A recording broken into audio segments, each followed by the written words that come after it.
Hi, and welcome to the very first episode of Secular Homeschool Revolution. I'm excited to have you join me on this journey where we'll explore the world of homeschooling through a progressive and secular lens. I'm your host, Ashley. I have been homeschooling my kids for almost 7 years, and I can't wait to share my experiences, insights, and the lessons I've learned along the way. And just a disclaimer, I don't claim to know everything. Homeschooling is a constant evolution, right? And having multiple kids with multiple personalities, with multiple interests. Um, None of my kids' experiences are the same. So we're going to talk about it. And I think having these conversations help build community. And that's why I'm here. So, before we dive into the heart of this podcast, let me share a bit about why I felt the need to start the secular homeschool revolution. And that begins with my homeschooling experience with my kids. When I first began homeschooling, I found myself in a community that often didn't align with my family's values, principles, and beliefs. It was challenging to say the least. I was a new homeschool mom trying to find a group for my kids to socialize because when you start homeschooling, everyone's like, what about the socialization? Well, I was trying to navigate through that. And I thought I could just bop around to find my people. And I was so wrong. And I felt defeated. I mean, I was parent shamed at one social event. I left several other meetups because it was way more conservative than I was comfortable with. And through those experiences, I learned that conservative groups were really conservative and they're going to let you know. And also, I'm a woman of color. I'm Black and Latina, and homeschooling is predominantly white. So even if we were Christian conservative, we still were going to stick out because all of those spaces lacked diversity. Um, I'm not a religion hater, but my family is not religious. So we opt out of religious centered activities. Once I opt out of trying more Christian playgroups, I was left to feel just lonely. And one of my kids begged to go back to school, mainly because she missed her friends. And I let her go back. She lasted for about 3 months, but we can talk about that later in another episode. I'm in Texas, so it feels like for every 25 Christian groups, there are about three secular groups. And I realized the importance of taking up space as a secular homeschooler. I learned that our diverse perspectives matter, they're valid, and they're crucial to create a more inclusive and enriching homeschool environment. Homeschooling isn't just about educating our kids. It's about creating a nurturing, supportive space that reflects our family's beliefs, principles, and values.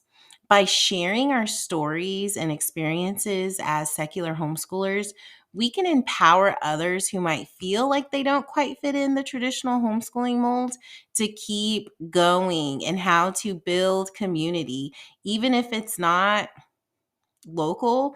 I have a network of people I've met on national social media pages for secular homeschoolers, and they have been some of the best support systems I've met in this almost 7 year journey.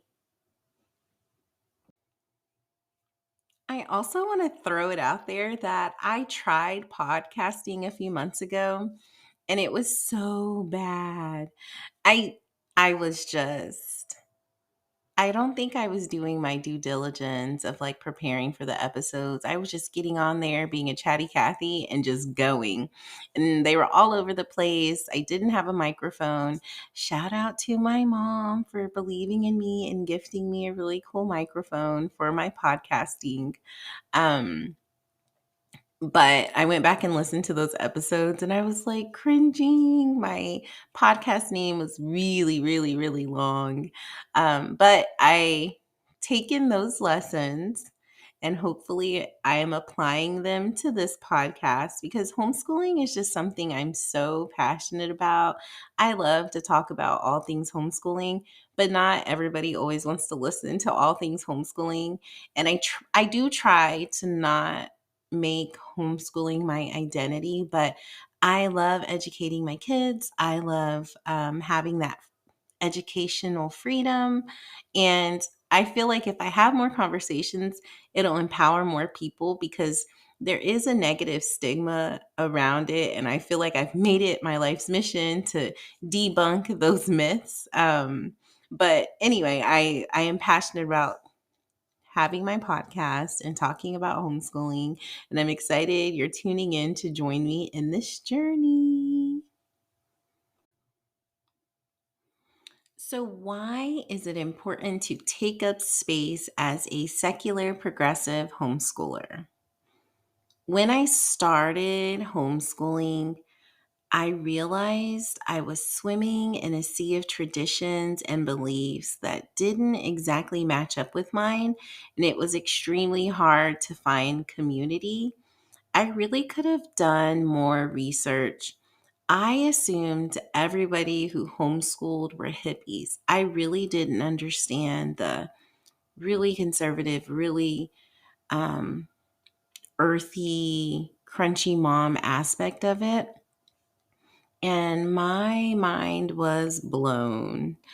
Um, it really was trying to fit a square peg in a round hole, and it wasn't a great experience, and it felt very isolating. And when I say take up space, that does not mean to be loud or confrontational. It's just about saying, hey, our way of doing things matters too, because it does. Homeschooling in this is this amazing opportunity to tailor education to fit your family's vibe. And that's an amazing freedom. But if everyone's only hearing one type of tune, we're missing out on this whole symphony of ideas and approaches. And that's unfortunate, right? That's taking away the diverse experience that you could have in homeschooling. Um, and also, taking up space is my personal life mantra, especially when I'm feeling small or experiencing imposter syndrome. I just whisper to myself in the mirror, take up space. Don't be afraid to speak your truth. And I think it applies perfectly to this secular homeschooling experience. I don't know if you're on social media and they have these national pages. And sometimes if you go in and search, secular homeschoolers in Texas or Louisiana and Florida, sometimes you'll come across comments who will say, well, I'm in a co-op, but we don't publish that information for the safety of our kids and our families. Well, it's a twofold thing, right? So some people are very private on the internet and they don't want their kids exposed on the internet. And the other part is that I know, especially um, a few years ago when Trump was in office, and to be a secular homeschooler, you could be like bullied by some of the Christian homeschoolers for being more progressive and not aligned with their belief system. So some of that isn't just about keeping your kids privacy safe, but it's keeping your identity as a secular homeschooler safe. And I think we've grown or evolved a little since then, but at no point should it ever get to the point where you can't say you're secular in more conservative cities with fearing for your family safety or your group safety. So, throughout this podcast, we're going to explore the practicalities of secular and progressive homeschooling, from curriculum choices to building a community that resonates with your values. But more than that, we're going to dive into the personal side, the unexpected journey of growth and self care that homeschooling can bring into our lives. I'm a gentle parent and I didn't start that way. And when I say gentle parenting, that does not mean I'm a passive parent, though they're two different spectrums. And again, in later episodes, we can discuss it on how I evolved to a gentle parent. Um, and that's what I'm excited to talk about, because I will say homeschooling my kids has been like this awakening of just like healing for my inner child. I hated school. I constantly skipped school, and I really thought it was because I hated learning. And I've now, as a woman in my mid 30s, understand I just wasn't in a system that was created for me, or it wasn't as supportive as it could have been. And understanding that one curriculum is not one size fits all. And like I said, my kids are on multiple curriculums that better suits their needs and their interests. And they both are very passionate about learning. And they have that joy of learning that I don't think I've ever experienced. I saw like a first grade report card where it said I wasn't applying myself as much as I could be. I would zone out. And I'm like, what was first grade Ashley experiencing at that time? What was going in that classroom where I just didn't have the joy to learn? So this has just been a whole journey to hug my inner child, and that has been so emotional for me. And so I'm excited to talk about that in future episodes. I also want to add, it is important to understand not all secular homeschoolers are progressive, and it was very important for me to be intentional about putting that in my intro, because as everything else, when I jumped into homeschooling, I learned that. And so when I was going to these very conservative Christian spaces, I'm a chatty person and I'm definitely a people person. So I like to give everyone an opportunity, and I try not to judge a book by its cover. And I'm like, not everyone here is this Christian or this conservative. They must be here for the same reasons I am, so my kids can have friends.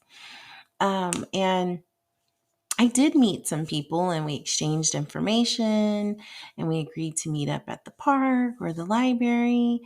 And it was very apparent that we were on opposite ends of the spectrum. I am progressive in the ways that I'm very open minded. I'm all about diversity, equity, and inclusion. I feel very passionate about decolonizing history. And so that's who I want to build my community with. And fortunately, through this, almost 7-year journey, I was able to find community, and it does make homeschooling so much easier. And again, we can talk about that in a future episode. Our homeschooling co-op is secular. We believe in diversity, equity, and inclusion. We are culturally centered from the BIPOC experience. We welcome the rainbow, and we firmly believe in decolonizing history.